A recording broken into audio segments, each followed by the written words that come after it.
mu mkumano wa nambala 51 wa nyumba ya malamulo. Nyumbayi ikuyembekezeka kumaliza zokambiranazi lachisanu pa 11 April 2025.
Let us pray.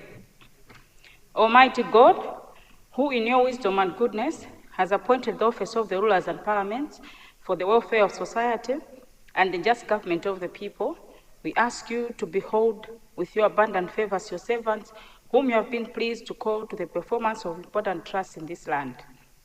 Let your blessings descend upon us here assembled, and grant that we may treat and consider all matters that shall come under deliberations in so just and faithful a manner as to promote your honor and glory, and to advance the peace, prosperity, and welfare of this country and of those whose interests you have committed to our charge. Amen.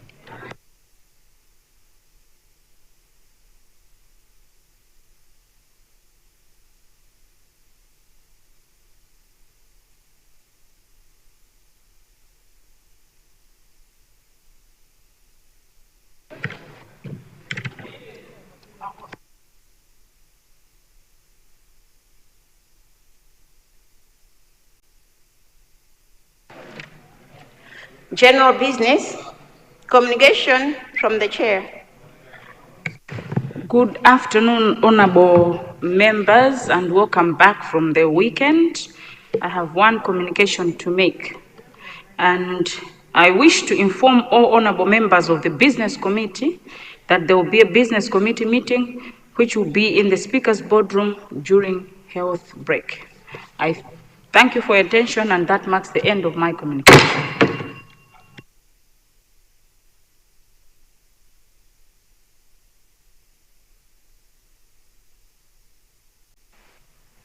Yes, Deputy Leader.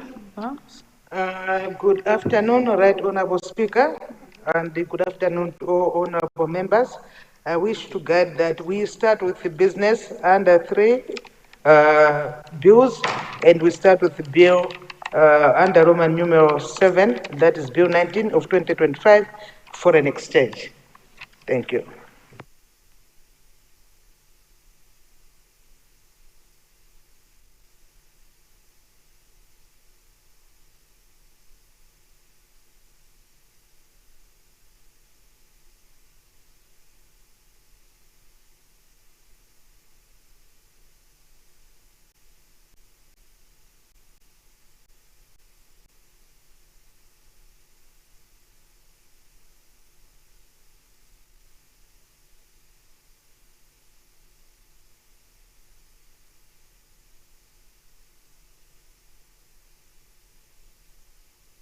Honorable members, I now put the question. The question is that we waive all relevant standing orders in order for us to tackle government business 3A bills, bill number 19, foreign exchange. Those of that opinion say aye. Those of the contrary view say no. The ayes have it and the motion is carried.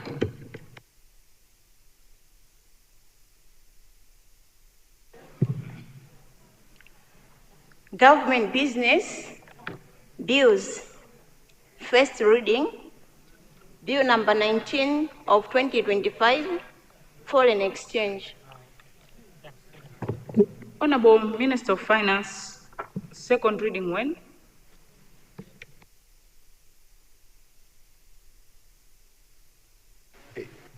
Good afternoon, Madam Speaker, today and now.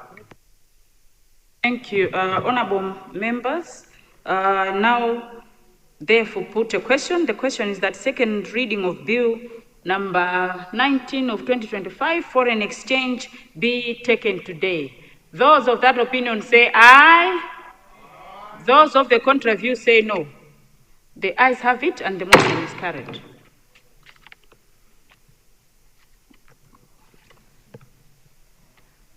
Second reading. Bill number 19 of 2025, foreign exchange. Honorable Minister, and by the way, congratulations. I'm sure you know what I mean.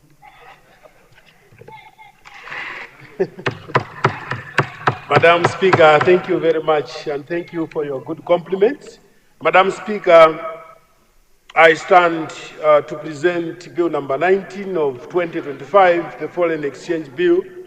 Madam Speaker, this bill aims at strengthening the regulatory framework on foreign exchange operations. It seeks to repeal the Exchange Control Act, Chapter 45, subsection 2, and replace it with the new Foreign Exchange Act. The main reason, Madam Speaker, for introducing this act is to reflect the paradigm shift of Malawi government policy from focusing on controlling foreign exchange transactions to management of foreign exchange transactions by regulating foreign exchange flows entering or exiting Malawi. Honorable Minister of Finance, I was just finalizing one thing with our clerks. I think it has made 7 days, but not 28. So we might still need a waiver for the 28 days. Madam Speaker, thank you very much. Madam Speaker, before I continue, I beg to move that all relevant standing orders be waived in order for us to tackle Bill number 19 of 2025. This is so, Madam Speaker, because this is a very important bill, a bill that addresses the malpractices, surrounding foreign currency issues in Malawi. Madam Speaker, I beg to move. Minister, honorable members are now put the question. The question is that we waive all relevant standing orders in order to allow the Honorable Minister of Finance to present the bill, which has satisfied the 7 days notice, but not the 28 days notice. Those of that opinion say aye. Those of the contrary view say no. The ayes have it and the motion is carried. Proceed, Honorable Minister of Finance. Madam Speaker, as I said, the Bill 19...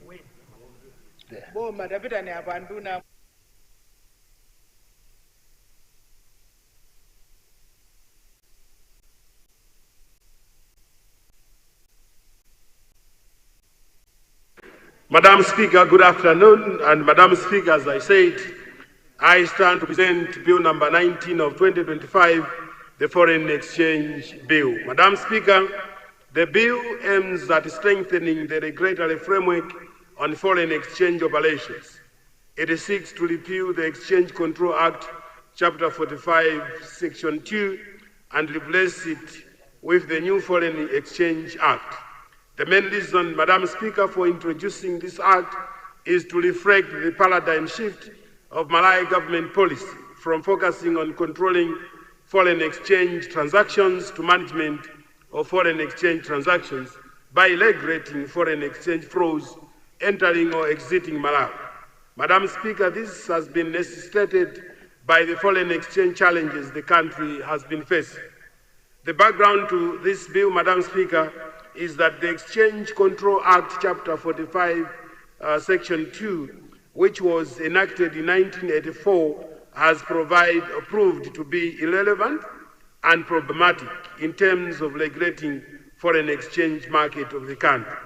This is so, Madam Speaker, because many developments on the foreign exchange landscape that have occurred over the years. These include the part of liberalization of the foreign exchange market in Malawi, and in addition, Madam Speaker, developments relating to judgments pronounced in the courts of Malawi and challenges in interpretation of the exchange control regulation, for example, the exchange control or use of foreign currency in local transactions, regulations of 2006. And in addition, Madam Speaker, the sanctions regime of the Exchange Control Act is weak, as most malpractices are not criminalized, making enforcement of such law very difficult. Madam Speaker, this bill has the contents of 62 sections, and its key provisions are as outlined below. Number one, this bill seeks to enhance and consolidate provisions on foreign exchange transactions. Number two, this bill recognizes and incorporates into a new legislation the decisions made by the High Court and Supreme Court of Appeal on contentious provisions of the Exchange Control Act of 1984 and subsidiary legislations made thereunder, such as the exchange control or use of foreign currency in local transactions, in regulations of 2006, which have been subjects of litigation in the courts. And thirdly, this bill enhances the powers of the Reserve Bank of Malawi to implement and enforce the law on foreign exchange, the Malawi currency and bullion operations in Malawi, but it retains powers of the minister to set the policy regime of foreign exchange in Malawi. It does also introduce provisions which enhances the monitoring capacity of Reserve Bank on Malawi on cross-border financial flows. This bill, Madam Speaker, also provides for a revised sanctions regime by including administrative penalties and forfeiture, among other sanctions. And Madam Speaker, finally, this bill seeks to standardize penalties for offences provided in the bill and other related pieces of legislation in the financial sector. The impact of this amendment, Madam Speaker, is that it will help to contain leakage of foreign exchange that the country generates. Currently, the sanction regime under the Exchange Control Act is very weak, as such would-be offenders are not dissuaded. In addition, Madam Speaker, the Exchange Control Act does not provide for adequate monitoring of foreign exchange. However, the bill adequately addresses the reporting requirement gap by authorized dealers. This will help in terms of ease of monitoring foreign exchange of the country. The bill, Madam Speaker, also provides for a framework for buying and selling of reserved minerals such as gold. Ultimately, the bill is expected to improve the management and availability of foreign exchange in the country, thus supporting the stability of the Malawi kwacha and thereby contribute to macroeconomic stability. Madam Speaker, I stand to request the August House to support this bill, as it is a timely bill that addresses the much-needed foreign exchange in this country. Madam Speaker, I beg to move. Thank you very much, Honorable Minister of Finance. I now call upon spokesperson from DPP.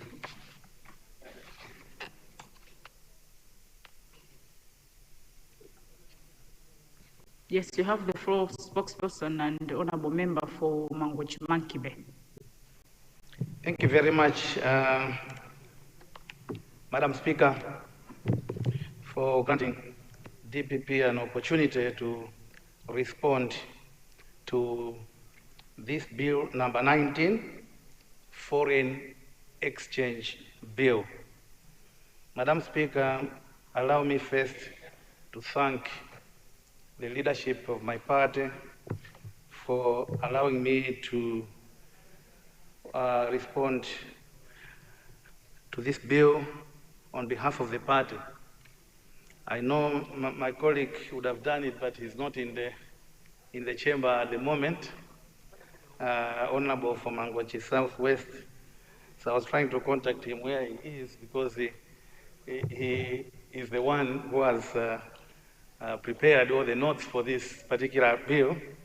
But let me try to do something on his behalf.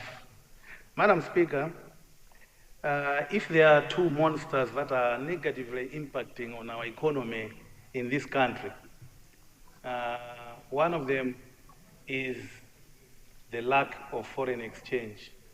Of course, the other one is the unsustainable high national debt. These two are the ones that are great obstacles to our economy, and unless they are addressed squarely and comprehensively, we cannot come out of the problems where we are today. So I would like to appreciate the fact that the Minister of Finance has finally brought a bill which is going to attempt to address the lack of forex in this country. Now, forex shortages can be tackled in two ways. One is to improve the supply of forex in the country. So we need to come up with ways to generate forex, which have not been included in this bill. So there are no laws at the moment that I see that are helping the country to generate forex. This bill is mainly focusing on the demand side, where we want to manage the availability of forex using demand management, whereby we want to stifle a certain sector that was actually finding forex in their own way and using that forex on behalf of this country. So, Madam Speaker, I will cite one example that this bill is trying to introduce. This bill is introducing the fact that for somebody to import something, and for that something to be cleared into this country, he has or she has to produce a TT copy. That means that you can only import through our banks. But the problem, people are not importing through our banks, is not because they don't want to import through our banks, but because the banks cannot pay for them. So we want to find out from the minister how he is going to treat the period between approval of this bill and the time the forex will be available in the banks, because it will not be immediate. Remember, if I have my request for importation and I'm not getting help from the bank, I could perhaps get the forex through other ways. And the other ways are not always illegal. You can find it through other dealers. You can find it through other sources outside Malawi. That means that importation will not have a TT copy. But that importation is going to bring goods into this country. That importation is going to complement the official source of forex. And in fact, the economy has survived that way over a period that we have been. So what has happened, Madam Speaker, of late is that if I want to import a grader into this country and the bank is not helping, I would ask my colleague outside this country to pay for me, and that grader would come into this country. That grader is a productive machinery. That grader is something that Malawi needs. And that grader has been imported using other sources without putting pressure on the official source of forex, which are the banks. But now, if you immediately introduce the requirement of a TT, especially where there's not even a threshold, then there's a problem. Because goods cannot be imported into this country unless that forex has come from the banks, and yet the banks do not have the forex. Secondly, Madam Speaker, we want to bring to the attention of the minister through you, Madam Speaker, the issue of trying to kill the black market using this requirement of the TT code.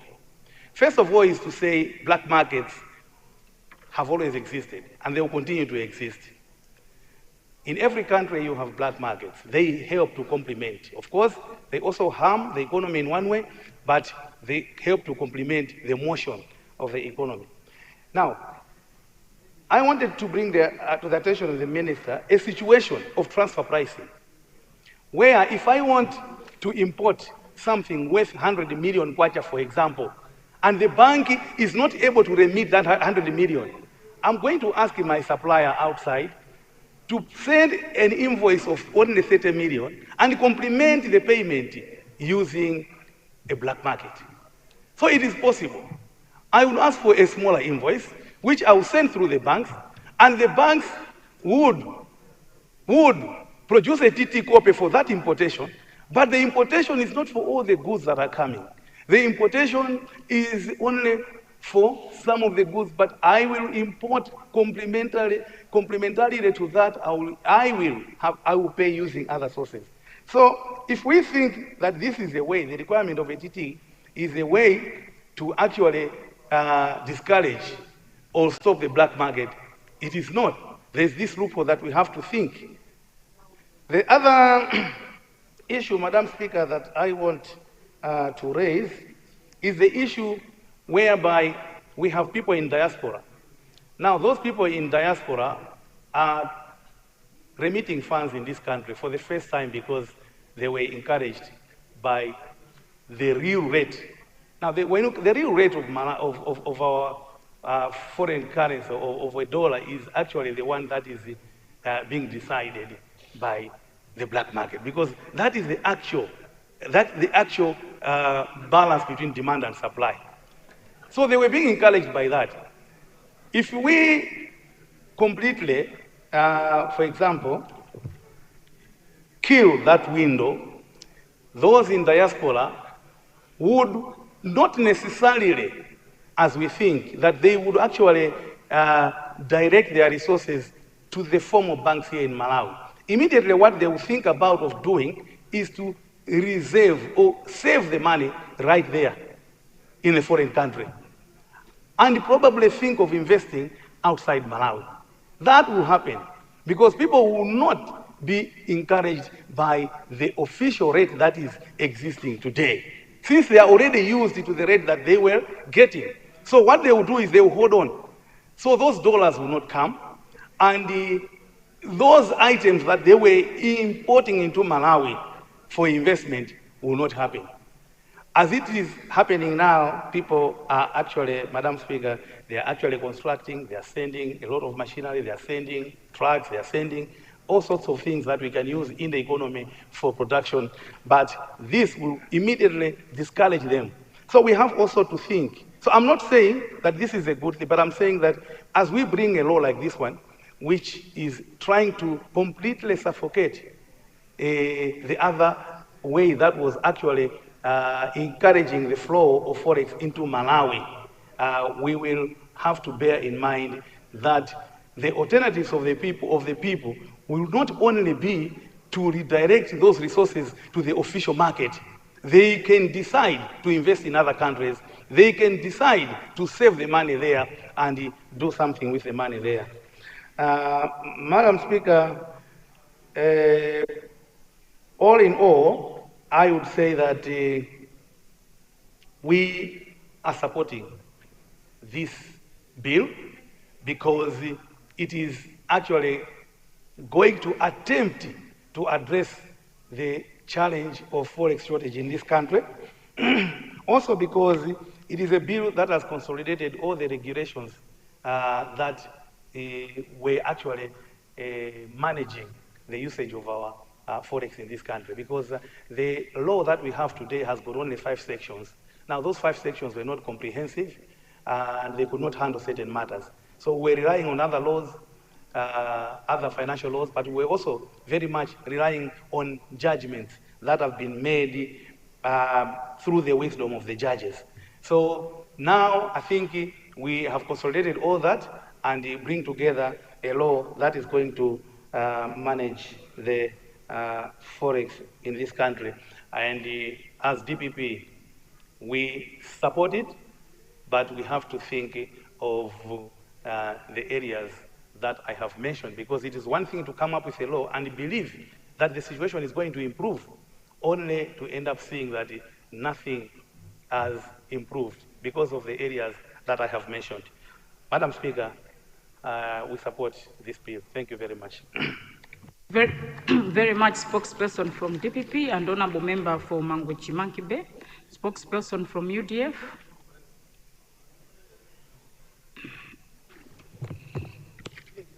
Thank you, Madam Speaker. Before spokesperson from UDF, the deputy leader, you are rising.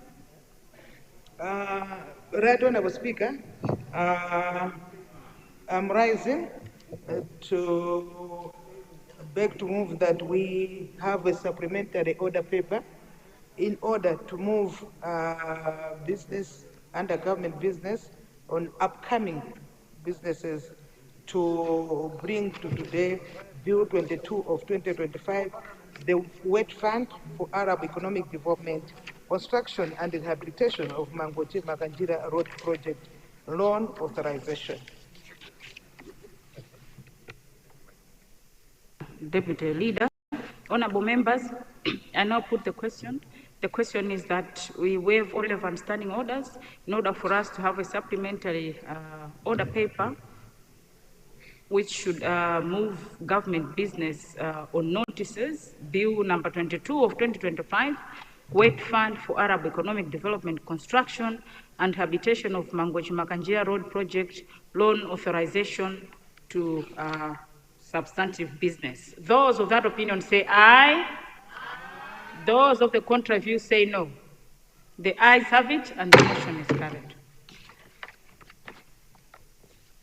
Spokesperson from DPP, Commission and Honorable Member for Mangochi South. Sorry, from UDF, sorry. Thank you, Madam Speaker. Our spokesperson for finance is not here, but I'll just attempt to say a few things. But of course, the spokesperson of DPP, my brother, has said it all. But I'll just say a few things on behalf of UDF. Madam Speaker, UDF supports Bill number 19 Foreign Exchange Bill 2025.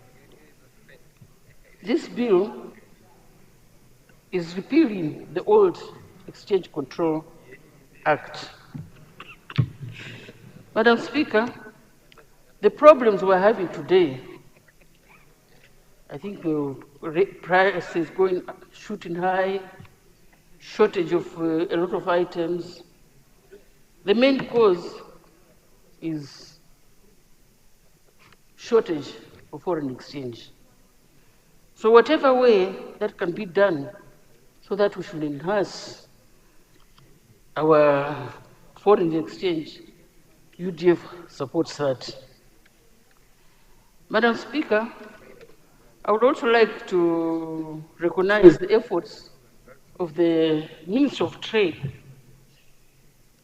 by banning, I don't know whether it was banning, or but just stop some items not to be imported. Items which are locally found,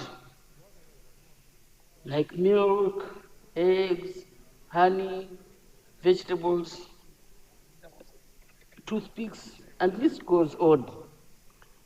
I wish he was here. Banning alone is not enough. What the government should have done is to make sure, maybe he's doing it, but I'm not very sure, that to capacitate those people who are already producing. Because these are the ones who need to get these new loans. Some of the loans that are going to, people are getting, they're just getting the loans and spend the money. So I think NIF, although they tighten up to some others and give loans to others, so I wish this could be done. I'm saying this, look at the vegetables.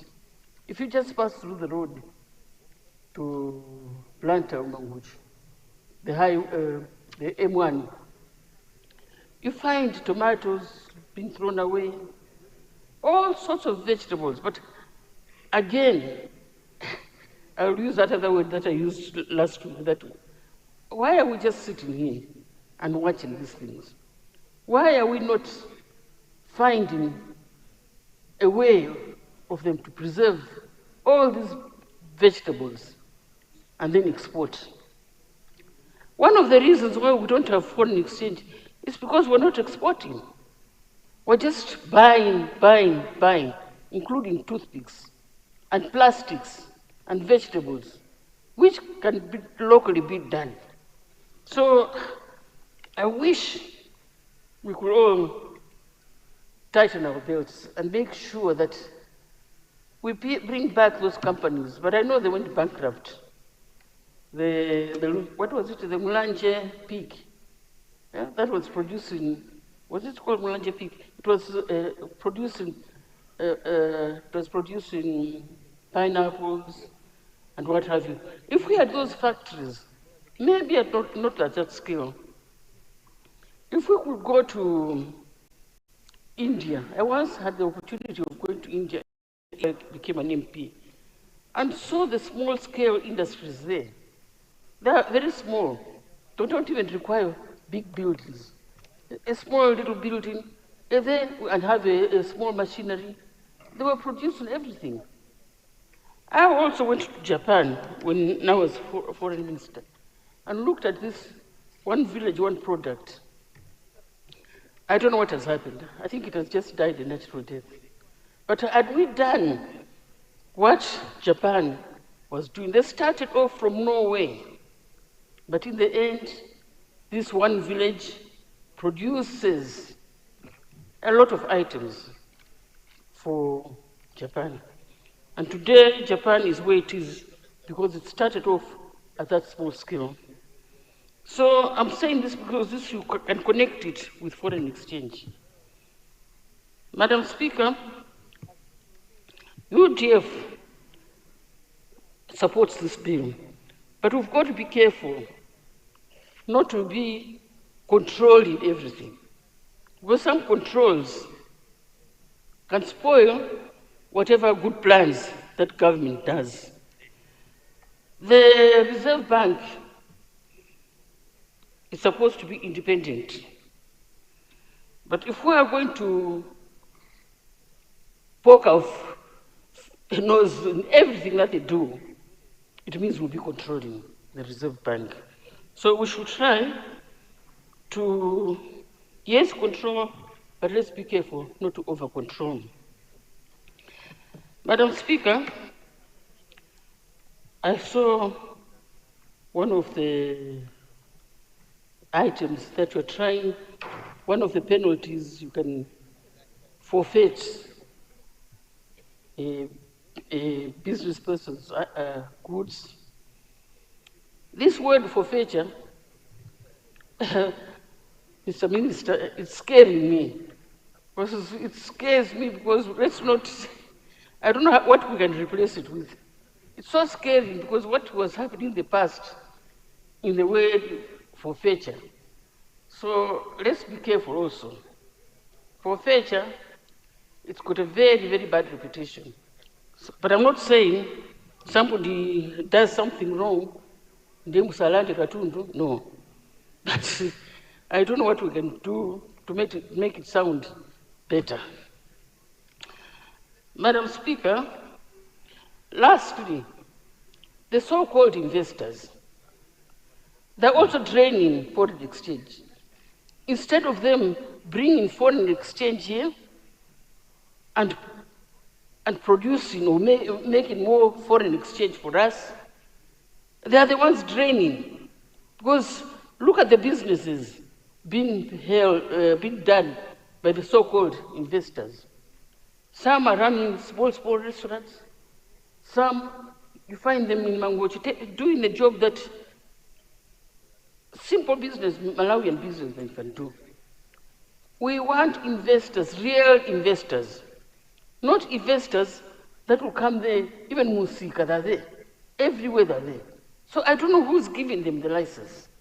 And I thought they're supposed to provide a proof that they've brought foreign exchange. I don't know what's the limit. But we've just opened up everywhere, everybody's doing whatever they want. So please, that's another way of making sure that our foreign exchange is not drained out, but they should bring foreign exchange here. Madam Speaker, that's a little I could attempt to contribute to the bill. UDF supports the bill. Thank you, Madam Speaker. Thank you very much, spokesperson for UDF, Commissioner and Honorable Member for Mangochi South. And now, well, we're supposed to get a report from the Budget Committee. Yes, Honorable Government Chief Whip. Madam Speaker, we have information that the budget report will be ready after break. And therefore, we are willing to have a suspension on this until we get that report. However, maybe we could take a few contributions before that report, but we will not wind up until we get that report so that the minister can take note of that report. Thank you very much, Honorable Government Chief Whip. I will now open the floor for general debate, and then we'll get the report later. The Leader of Opposition, I've seen you, yes, and then Mzimba North and Cholo Central. Thank you.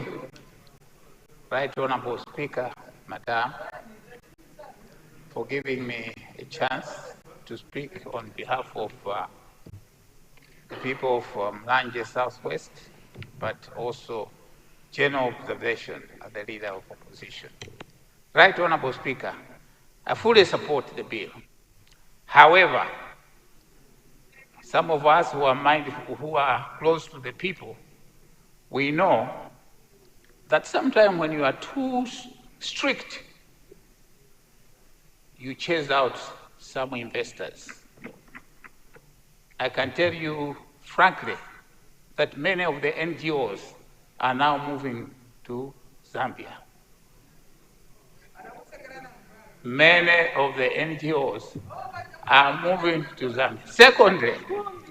Secondly, let's be serious. Huh? Kumbi, what is wrong with you? You are a minister. You are supposed to be a minister. You are a minister. You are supposed to listen. What is wrong with you? Listen to what I'm saying. Honorable Leader of Opposition, address the chair, please. We are talking issues which affect the nation. Honorable Leader, address the chair. Honorable Deputy Leader, order, please. Order, She Deputy is very Leader. childish. Now, let's be serious. I fully support what the spokesperson for DPP had said, to say that the people in diaspora, sometimes they find it difficult to do what they are supposed to do, to open accounts here. I'll give you an example. I have a dollar account, I have a euro account. Money is coming into the euro account or in the dollar account. Now, when it comes to traveling, they give you $1,000. They say, sorry, we don't have Forex. But then there's the issue of selective justice. While that is the case, another one comes, is given more money than you, who brings money into the country. I am saying this in order that the minister must be aware that there are certain behaviors, certain things which are done which will not encourage people to invest in this country, or at least those in diaspora. I can also say, including myself, because I find the behavior which is done there is selective. Thank you. Thank you very much, Leader of Opposition. Mzimba, no.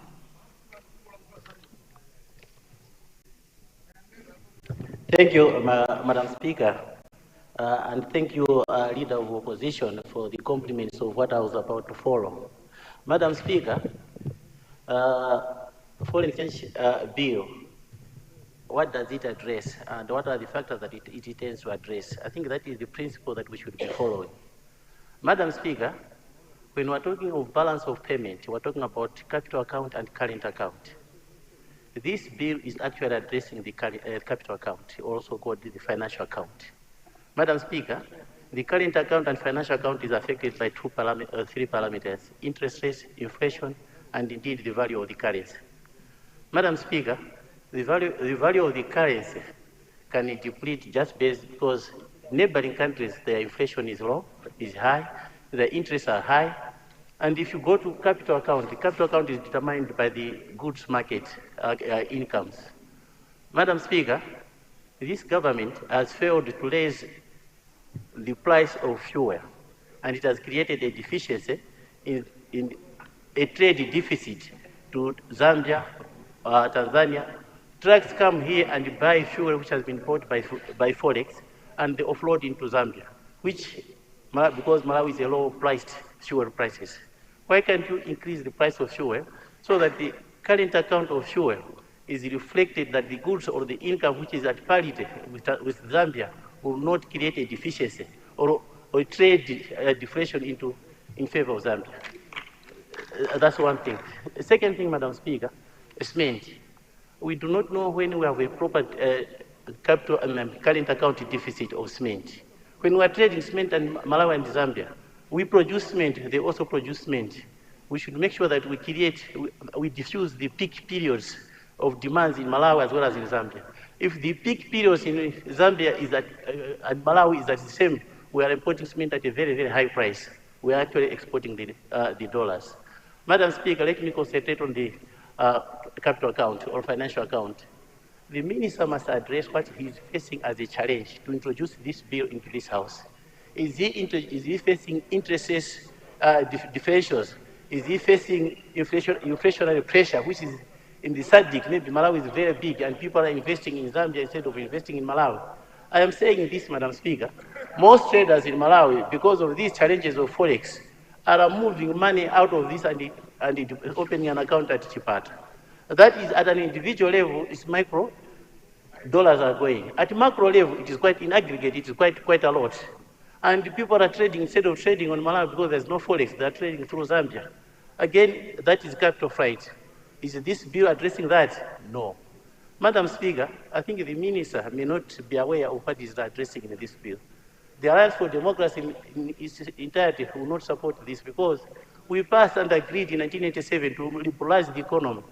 And under Article 4, under Article 4 of the IMF, we are saying administrative interventions and penalties, which are unnecessary and uncalled for, must not play in the market. Henceforth, we opened a lot of Forex and Forex Bureau and so forth to allow for liberal transaction and liberal permission to trade. We are now circumventing and going backwards and penalizing the very liberalization that we accepted.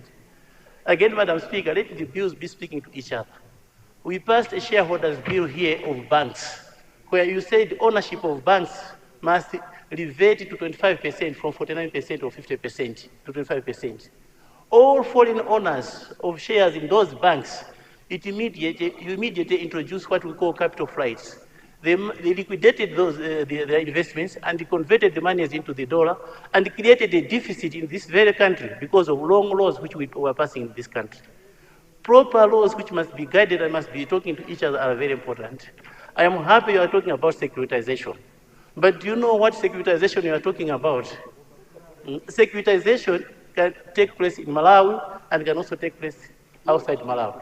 For example, again, auction floors, the tobacco buyers, they are actually securitizing in America, outside Malawi, of course even in Russia. But the transactions are taking place here. Where can this bill address? Can they address that kind of securitization? No, not at all, Madam Speaker. Let me also take a little bit to interventions on allocations.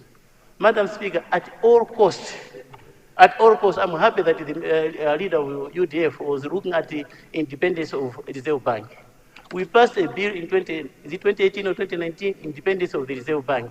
Madam Speaker, when we move away from Reserve Bank and the executive arm of government is now allocating Forex to preferred businessmen, to preferred or politically connected businessmen, Madam Speaker, that is a worst scenario of intervention, which IMF does not allow and does not support.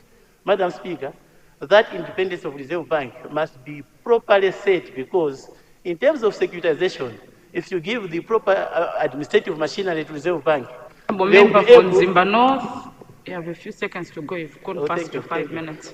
Thank you. Madam Speaker, a proper functioning Reserve Bank will be able to regulate the price of the kwacha at the foreign level. It will be at the right value. It will be able to regulate the value of the bond. If we have the bond market, a proper bond market, Madam Speaker, regulations of all these foreign exchange, it will be properly done. And more especially security. But the securities market, maybe the other government side, they don't know what we're talking about. But if they can understand that it is very, very important to solve the few remarks, Honourable Member from Zimba North. With these few remarks, Madam Speaker, I keep on saying this. This bill it has come at the wrong time, and I think we should have left it to us as the GPP under Ford when we take over government to properly put the bills together so that we can regulate this country and it comes back to normality. With these few remarks, Madam Speaker, I support APM in the bid for president, and I'm happy that Central Region has accepted APM as the next president of this country. With these few remarks, Madam Speaker, congratulations to APM in advance for winning 2025 elections. Thank you. Thank you, Madam Speaker. Thank you. Very much, Honourable Member from Zimba North, Cholo Central, then Lilongwe Mpenu. Thank you very much, Madam Speaker, for yet another opportunity that the people of Cholo Central do give their views to this bill. This bill would have been a good bill if it addressed, and I am hoping that the amendments that have been agreed to, Honorable Minister, that the amendments that they have been agreed to will be incorporated. Madam Speaker, what seems to be happening now is that we are trying to manage what cannot be managed by just purely amendments of the law. The question we have in Malawi at the moment is a question of demand and supply. We don't have forex on the ground. Now we are trying to chase it on the other side, hoping that we'll catch it using different ways. Along the way, some of the proposed routes are going to kill the economy. We must remember, Madam Speaker, that apart from managing the reserves of our economy, the government or Malawi Revenue Authority must continue to generate revenue, to collect revenue locally. And some of the local revenue that MRA has been collecting has been coming into this country through black market revenues. For example, Honorable Mulanje West, I think if I'm not mistaken, Honorable Ntenda, 4 months now since he applied for $4,000, only $4,000 for a truck to come here. A truck that was going to be generating revenue for MRA to collect taxes. Now we are saying a TT must be produced on arrival. Meanwhile, we've got somebody in the diaspora who wanted to send money here, and he decides that I will pay for you on a tender, get that money and buy cement in Malawi, VAT and other taxes will be paid, and construct a house in my country, and we are saying that is completely no more. I am now thinking, how do we now help MRA to generate enough revenue when we are killing it on the other side? The approach that has been taken has got a number of disadvantages. Number one, we are going to limit goods and services in our country. And it will create a problem to the extent that we will come back here and begin to amend this particular piece. It will increase unemployment in this particular country. The approach we are taking, it will reduce economic activities in this economy, which is already narrow.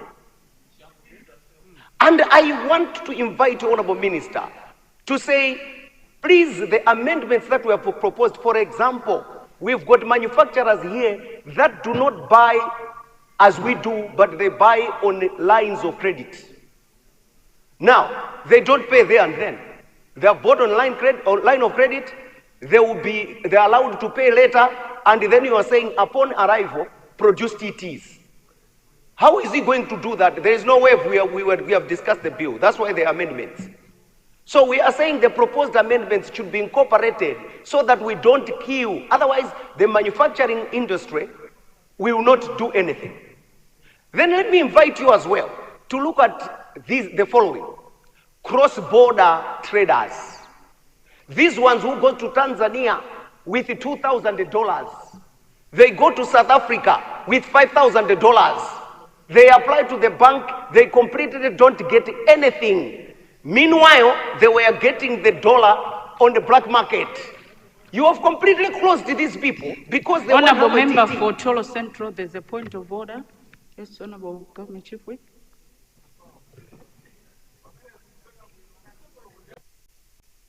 Madam Speaker, is it in order for the honourable member holding the floor to debate in anticipation the report by the Budget Committee? Is that in order? Well, maybe I didn't. He has actually mentioned that he has mentioned what he's talking about is in the Budget Report Committee. The amendments by the Budget Committee. So that report has not been tabled yet. So is it in order for him to start debating on that report in anticipation?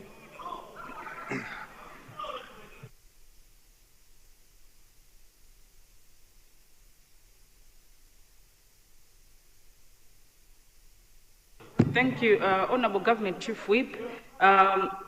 You've talked of amendments, so we don't know which amendments, because we don't have any amendments as the bill is now. So meaning it's not in order for us to discuss because we don't have any. So if you're talking about amendments, we have not received any amendments. Thank you. Thank you. Sorry, you've got a point of order. Mangochi Mankebe, you have the floor.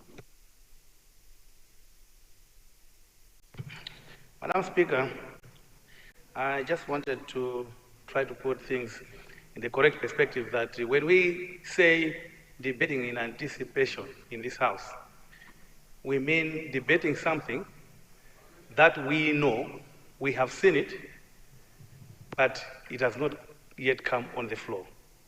So for example, a bill has been circulated. We have not had a second reading of that bill, but we are discussing something else and somebody starts talking about it. That is debating in anticipation. You cannot say debate in anticipation on something that we have not seen, we don't even know it, nobody is anticipating it. How do you anticipate something you have not seen? And nobody knows about it. So that is not debate in anticipation. If somebody has seen a report which has not been presented here because some of us, we haven't seen it, how could you call you are debating in anticipation on something that you have not seen and you are not aware of? So I think it is very right, it is proper that we have to follow our procedures very well, that we can only debate in anticipation on something that is among us, but it has not yet started being debated upon. Thank you very much, Madam Speaker.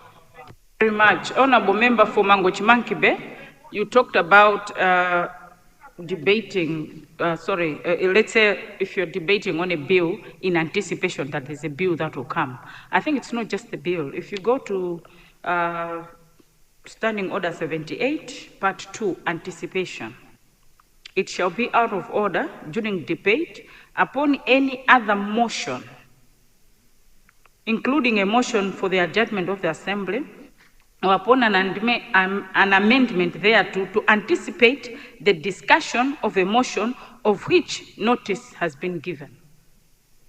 So we know we are going to have a report from the Budget Committee. We do know that. Thank you. Proceed, Cholo Central.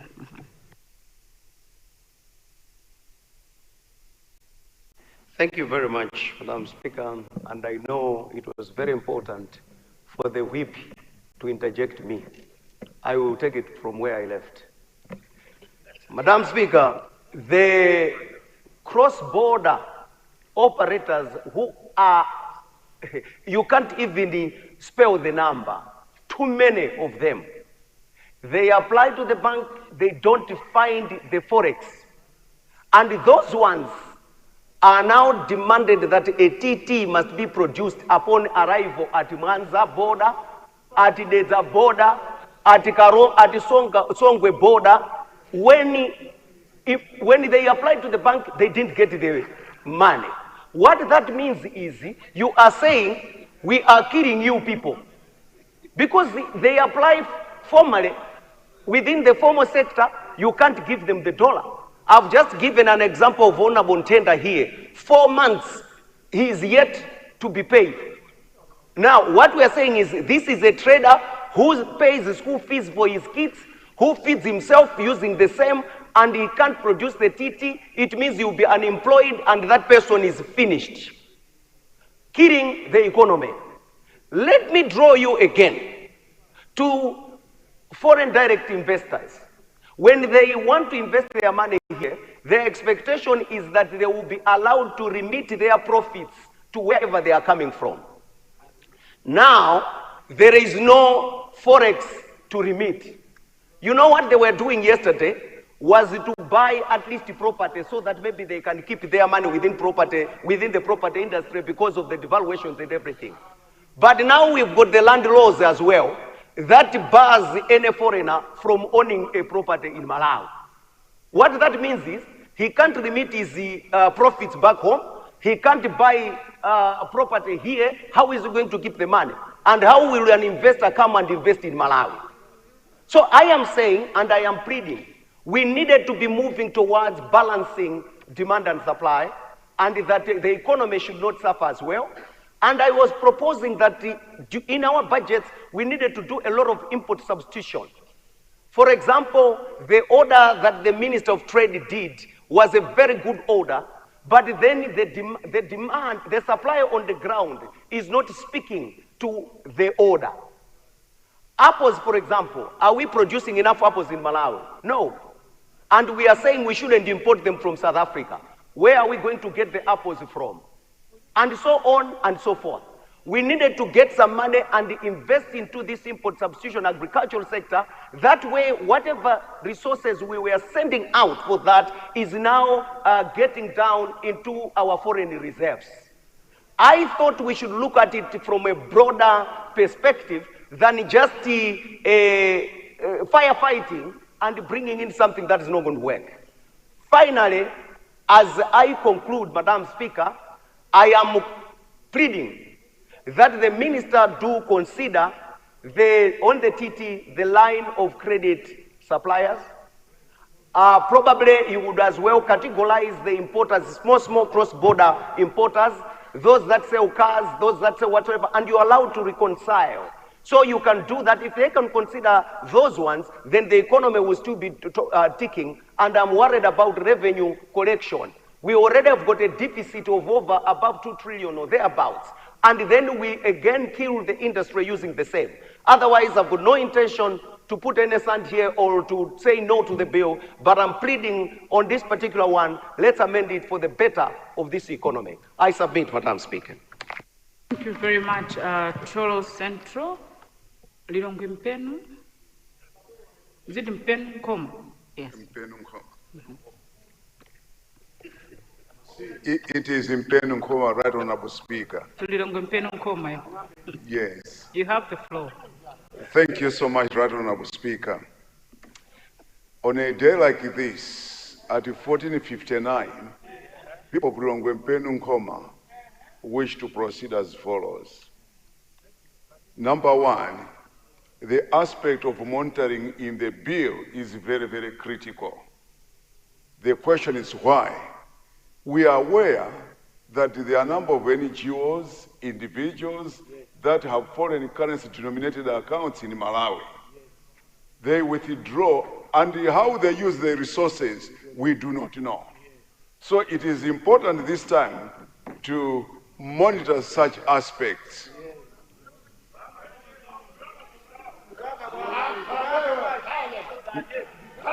Can I have order, please? Order. Number two, Right Honorable Speaker, at 15 hours, we need to seriously consider the state of mind of those that are trading in this country. We need to seriously examine the state of mind of those that are trading. Many people go to the banks to apply for foreign currency. Immediately after conducting their trade, we don't see the proceeds back in the country. This is a serious matter. And not only that, the cross-border, trade sometimes has involved some people who are actually not loving Malawi. They will partner with people to smuggle out the most desired currency in the country. And I will not mention the side because this is Monday afternoon. Honorable Speaker, the issue of having black markets, honestly, this is a pain to this nation. Why should you go for a black market when authorized designated financial institutions are available in the country? Why do that? The answer I have at hand is that sometimes you create your own pain for others to hear your song. So we need to address this issue, Right Honorable Speaker. In short, we are actually saying foreign currency exchange bill is fit and proper because we know and we understand that there will be sanity on the market. Not only that, there is a Bank of Malawi who have the power to regularize and even be able to get hold of those people that are not doing things in the way they are supposed to be done. In short, the hour has come to sanitize the minds of those that are cruel to this nation. So I submit, Honorable Speaker. Thank you.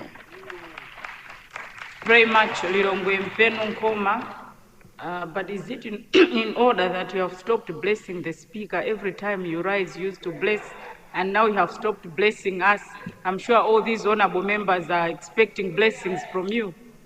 Right Honorable Speaker, that's a very good request. Sometimes you make a pronouncement, others are jealous of you. So I thought I could spare you. However, on a day like this, Right Honorable Speaker, a chariot loaded with blessings, grace, and mercy will camp at your house for the next 62 years.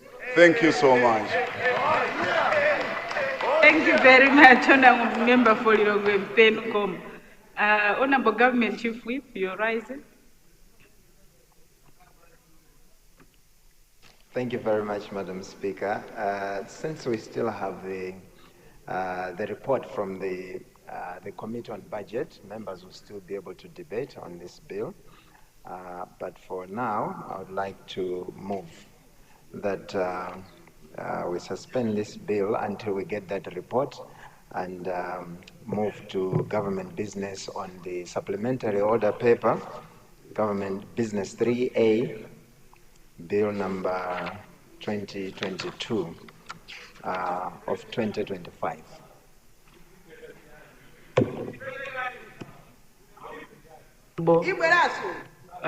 Government Chief Whip. Honorable members, I now put the question.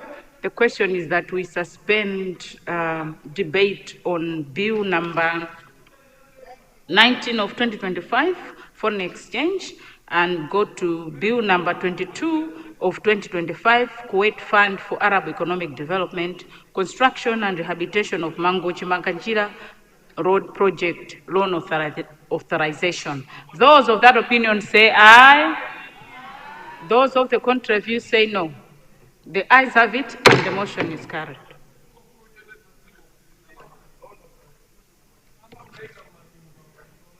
Supplementary order paper, government business, bill, first reading, bill number 22 of 2025, Kuwait Fund for Arab Economic Development, construction and rehabilitation of Mangochi-Makanjira Road Project, loan authorization. Honorable Minister of Finance, second reading when? Madam Speaker, today and now. If no one wishes to speak, I now put the question. The question is that bill number 22 of 2025, Kuwait Fund for Arab Economic Development, construction and rehabilitation of Mangochi-Makanjira Road Project, loan authorization be taken today. Those of that opinion say aye. Those of the contrary view say no. The ayes have it and the motion is carried.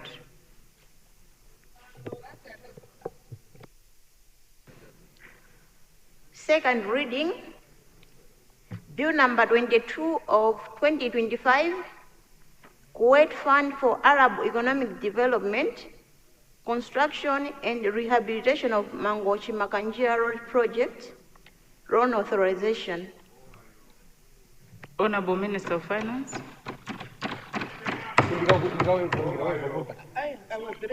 Madam Speaker, before I read out this very important bill, I stand to beg that we waive all relevant standing orders in order for me to present bill number 22 of 2025, the Kuwait Fund for Arab Economic Development, construction and rehabilitation of Mangochi-Makanjira Road loan authorization bill. This is so, Madam Speaker, because number one, the bill hasn't satisfied the required number of days. Number two is that I will not be available from tomorrow. Number three is that this is part of the funders' commitments, the four identified potential funders that are funding this road. And this, therefore, Madam Speaker, is a very important component that requires the blessings of this August House in order for government to expedite the Mangochi Makanjira Road construction and rehabilitation. Therefore, Madam Speaker, I beg to move. Madam Speaker. Very much, Honorable Minister of Finance. Honorable members, I now put the question. The question is that we waive all relevant standing orders in order for us to allow the Honorable Minister of Finance to take Bill number 22 of 2025, which has not satisfied our minimum requirements. Those of that opinion say aye. Those of the contrary view say no. The ayes have it, and the motion is carried. Honorable Minister of Finance.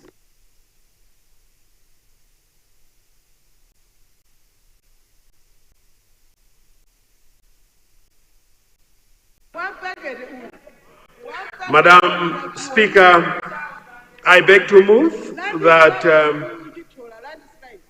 the Kuwait Fund for Arab Economic Construction and Rehabilitation of Mangochi Makanjira Road Loan Authorization Bill be presented before the House. Madam Speaker, the bill before the House seeks to authorize the Minister of Finance and Economic Affairs to borrow from the Kuwait Fund for Arab Economic Development funds amounting to 9.6 million, approximately 16.8 billion Malawi kwacha, to partly finance the construction and rehabilitation of the Mangochi Makanjira Road project.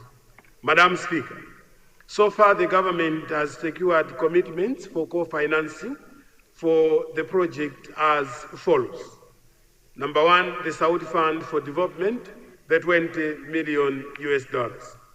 The OPEC Fund for International Development, 20 million US dollars. The Kuwait Fund for Arab Economic Development, 9.6 million US dollars. And the Malawi government, 28 million US dollars. In total, Madam Speaker, we have secured all the required financing of this particular project. Madam Speaker, the August House might wish to be informed that discussions with other prospective co-financers for the project are underway. However, considering the urgent need of the project has been divided into two lots. As such, the aforementioned co-financers, whose financing has been confirmed, will take the first lot, which will cover about half of the project. Madam Speaker, the honorable members of the House may wish to note and also to be advised that the main objective of the project is to improve trade, tourism, and transportation by constructing and rehabilitating the Mangochi Makanjira Road. Furthermore, Madam Speaker, the objective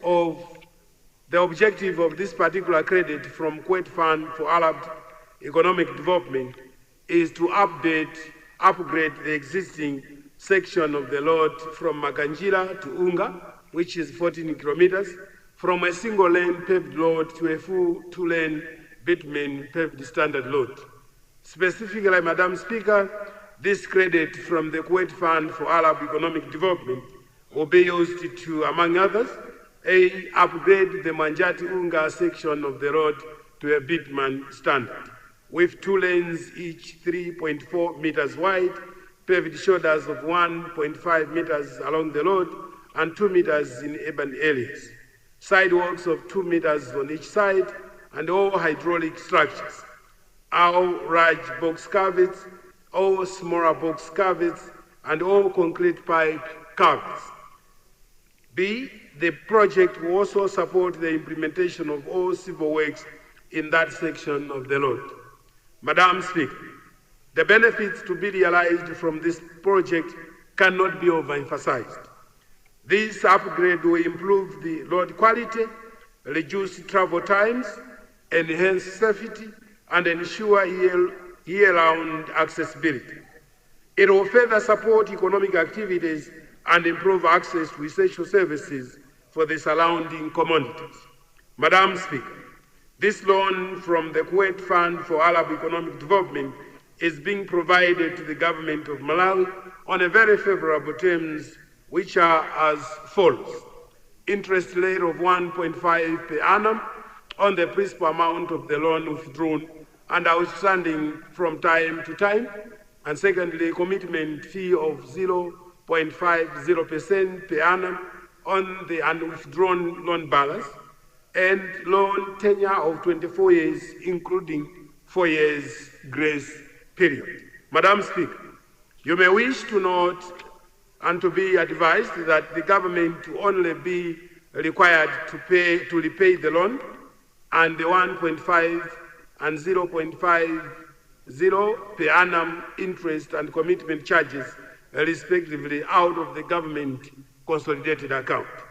It is for this reason, Madam Speaker, that the government is requesting for an approval from this August House to access the funds that are on favorable terms.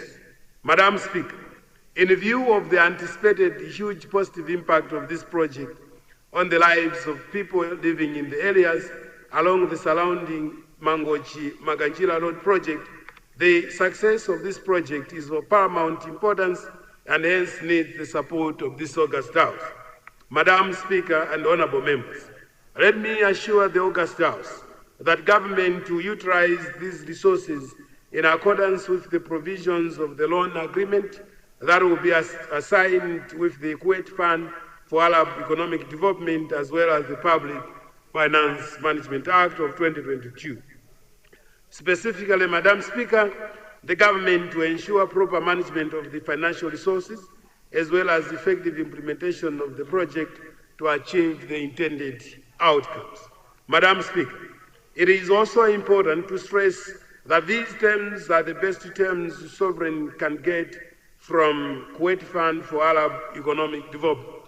May I therefore invite the honorable members to join me in thanking the Kuwait Fund for Arab Economic Development for providing this loan to the government of Malawi. And I call upon the House to support the bill. Madam Speaker, I beg to move.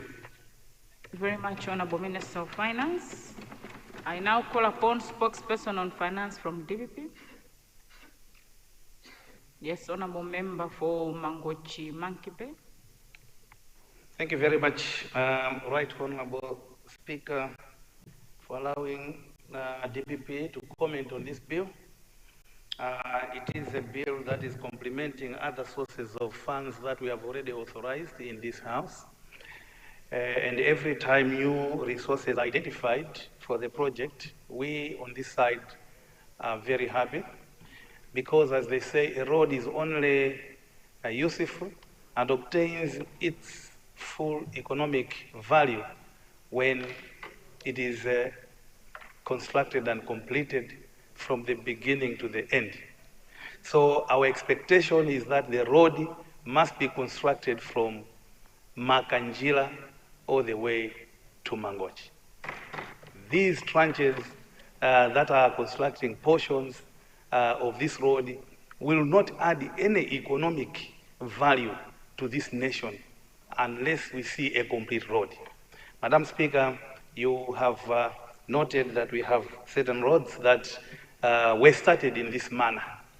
I'll give an example of the Machinga Lilangwe road project, where we obtained funds from similar financiers.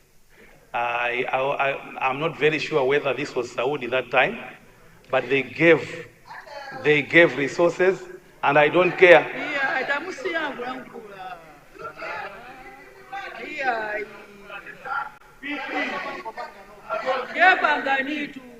And I don't. Members, can we hear the honorable member in silence, please?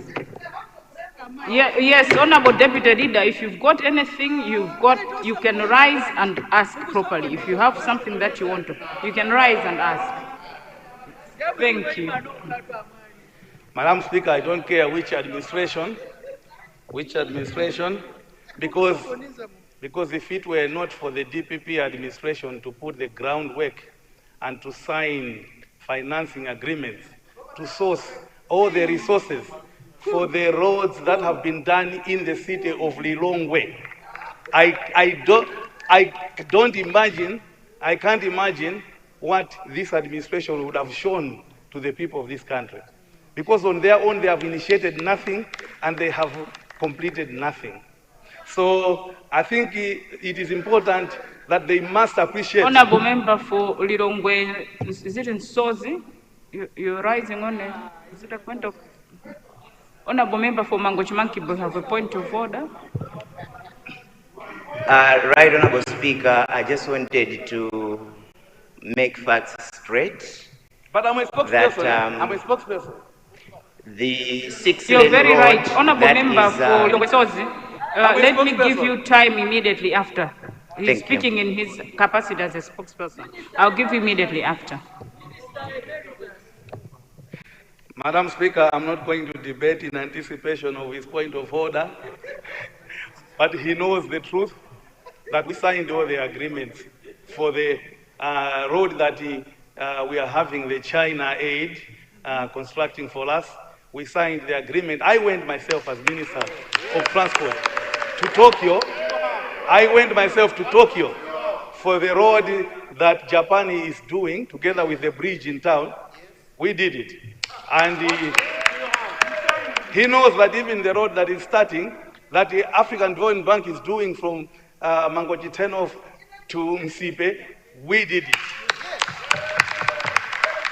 And they also know that even the 6-lane here, which was not a 6-lane by us, it was a 4-lane.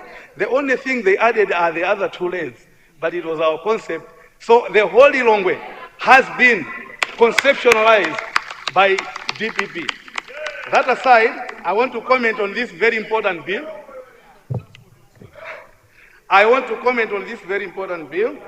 Madam Speaker, I wanted to say that this bill is very important, and it is good that the Minister of Finance is able to identify other sources of money to complement this project. But I was giving an example of where we had similar financiers last time and had given money to do a road from, Machinga to Lilongwe, on anticipation that there would be other financiers coming in to complement, and they never came, and they withdrew their money. So people say, where did the money go? But the money was withdrawn by the first financiers who had committed, because they had only committed on condition that the other donors will also give. So this is very complicated, Madam Speaker, when you have a project being financed by different financiers, and each one only gives the money on condition that the other one also gives. Because at the end of the day, these roads are assessed based on their economic value. And the financiers give the money based on the economic value of the road. And they only know that the economic value is obtained upon finishing the completion of that road. So, Madam Speaker, we wanted to give our caution on that one, to say, please, let's make sure that we hold all of them together and make sure that they all give the money in this basket. Madam Speaker, I wanted also to comment on the issue of where the minister has said that these are favorable conditions, but for us, favorable conditions is not enough condition. What we want to hear is that this is concessional loan.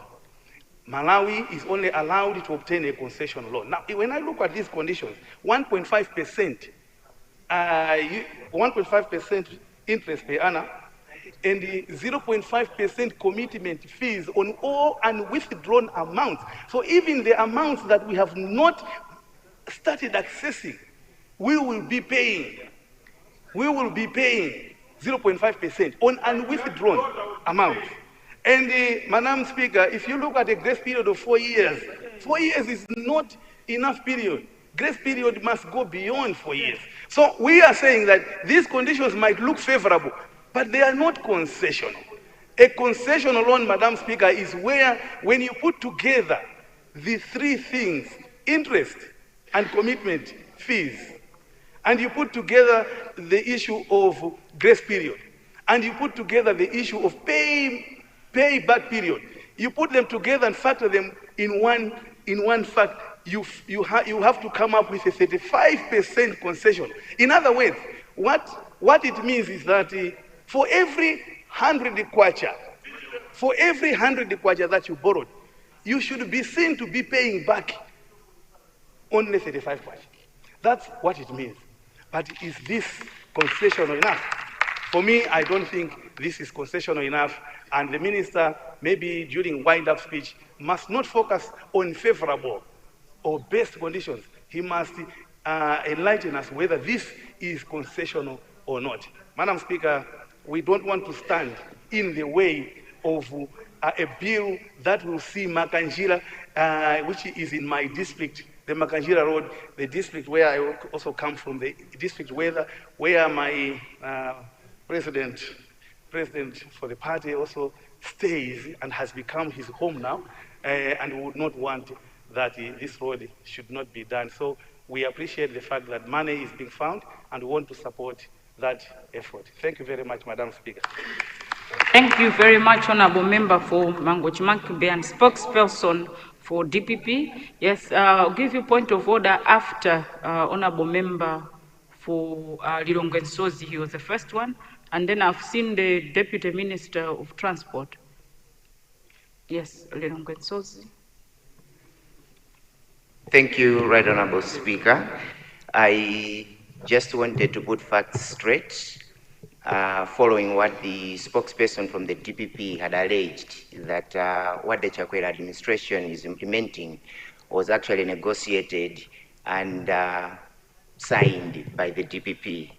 Allow me to take the honorable colleague to February the 12th, 2023, and there were articles in our newspapers. I'm just reading one of the Nyasa Times online paper, what they carried on that day. And the headline was, Standard Bank joins the 34.5 billion Kenyatta Zimbabwe government. And paragraph number 3 says, the deal was signed on Thursday in Lilongwe by Standard Bank and the Minister of Finance, Sosten Gwengwe, who hailed Standard Bank for leading the private sector to facilitate economic development. Now, Madam Speaker, when His Excellency the President, Dr. Chakwera, gave me the mandate to negotiate with Standard Bank for the 6-lane project, it would be misleading the nation to come here and stand looking at us point blank and misleading the nation that it was the DPP. Madam Speaker, it is Chakwera, and nobody can take away from Chakwera what he has achieved in the city roads, not only in Lilongwe, but across the country in all district councils. And the facts are there to prove it, because I was there, I penned that agreement, I negotiated with Standard Bank, and the money was 34.5 billion at that time, and it was Standard Bank South Africa that bankrolled that project. But the negotiations, we carried them locally with the Philip Madingas, with the Frank Chantayas, the team from Standard Bank, and nobody should take this away from His Excellency the President Dr. Chakwera. Thank you, Right Honorable Speaker. Very much, Honorable Member for Lilongwe Nsozi. Honorable Member for Mangochi-Mankibe, there is that clarification from the Honorable Member. Yes, sorry.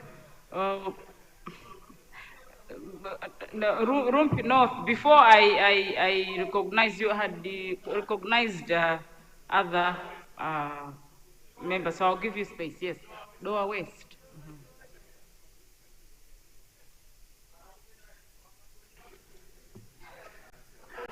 Right Honorable Speaker, thank you very much for recognizing the people of Lower West to raise a point of order, actually. Madam Speaker, is it in order for a man to start claiming that that beautiful wife was supposed to be mine, but I failed to propose? That one was also supposed to be mine, simply because someone grabbed the chance and is having very beautiful children out of that marriage. Is that in order, Madam Speaker? Because I'm raising this issue, my honorable brother from, Mangochi-Mankibe, he seems to be admiring children out of the Chakwera administration. Is it in order? Is it in order? Maybe because Maybe because he admires the children that are coming out of this marriage, we can accommodate him on this side as quickly as possible. Actually, we have already started primaries, and we can quickly go to Mangochi Monkibe. I can see he's smiling. Is it in order for that man to start claiming that these children are his when he actually knows that the face of the children are actually for Chakwera? Is it in order, Madam Speaker? Thank you. West, I'm sure it was for lighter moments, the Deputy Minister of Transport and then the opposition whip and deputy, and honorable member for Rumpi North. Your Honor, the Speaker, I just wanted to raise a point of order because my brother from Sozi, Honorable Sostin, has touched on it. But I wanted also to ask the Speaker, my brother, my good brother from Monkey Bay, is it in order for him to just isolate projects which have been fulfilled by His Excellency Dr. Lazarus Chakwera without him indicating what happened to Mzuzu Airport? What happened to the money? Because in 2017, Your Honor, the Speaker, in November 2017, the then President, His Excellency Professor Arthur Peter Mutharika, in November, went to Chikangawa, where he also touched on that and inspected on that. And in Your Honor, the Speaker, even in 2019, before MCP formed government, it was our colleagues, then the Minister of Finance was Honorable Manamveka.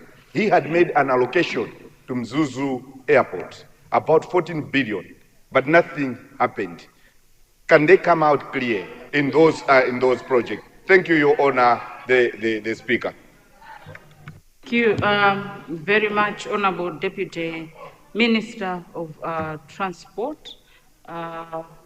Well, I'm sure that was a question because we were discussing about the roads and you're talking about the airport. So probably, yes, that's it. Yes, thank you. Honorable Member for Rumpi North.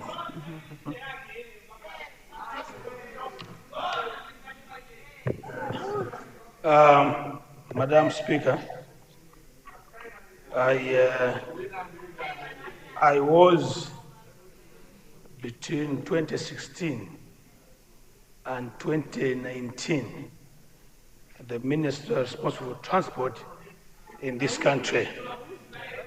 Madam Speaker, the three roads, and I want this to be put on record. The three roads, the road from Parliament to Bingu Stadium, and the road from Parliament to ShopRite, and the road from ShopRite, from Crossroads, coming through Possible Force in Old Town, were one component. And these three roads were supposed to be financed by three banks. And this must be put on record. Three banks, namely National Bank, Standard Bank, and NBS Bank. NBS Bank picked one component, which was the one from Parliament going to the Bingu National Stadium. Standard Bank was going to take the one from Parliament going to ShopRite. And National Bank was going to take the one from Crossroads going to Police Mobile Force, to be joined by the road that was going to be financed by the Japanese government from 2 miles coming to Long Hotel. From Long Hotel to Crossroads, we were going to finance by local financing. This is how these roads were structured. And therefore, for someone to stand in here and claim something else is unfortunate. But these are the facts, and no one can change them. That is number one. Number two, Madam Speaker, my colleague, the Deputy Minister of Transport, has talked about Mzuzu Airport. And I would also want to set the record straight. Mzuzu Airport, Mombela University as well as Chiraka Airport were one project to be financed by Sajekoa. The financing was already agreed by the then Minister of Finance, Dr. Gudo Gondwe. But later on, there was a change in the financing arrangement to the extent that Dr. Gudo Gondwe realized that the interest rate was on the higher side, and therefore the money was expensive. He decided then that that project would not continue. He was going to look for cheap money elsewhere. That's what affected the three projects: Chireka Airport, Mumbai University, and Mzuzu Airport. It is correct that the president then visited the site at Rusangazi because we had been assured by the financial year that money was available. This is the record. This is the correct record, and no one can change it. I submit, Madam. Thank you, Honourable Member for Rumpi North. Honourable Members, it is 27 minutes to 4. I now suspend proceedings for health break. We shall resume sitting at 3 minutes past 4. House suspended.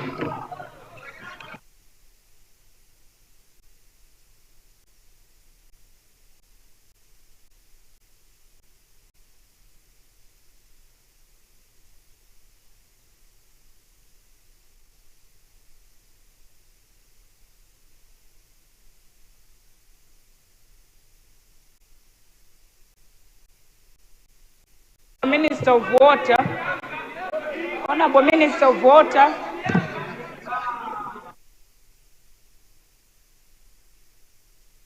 Honourable Minister of Water, is she okay? Oh.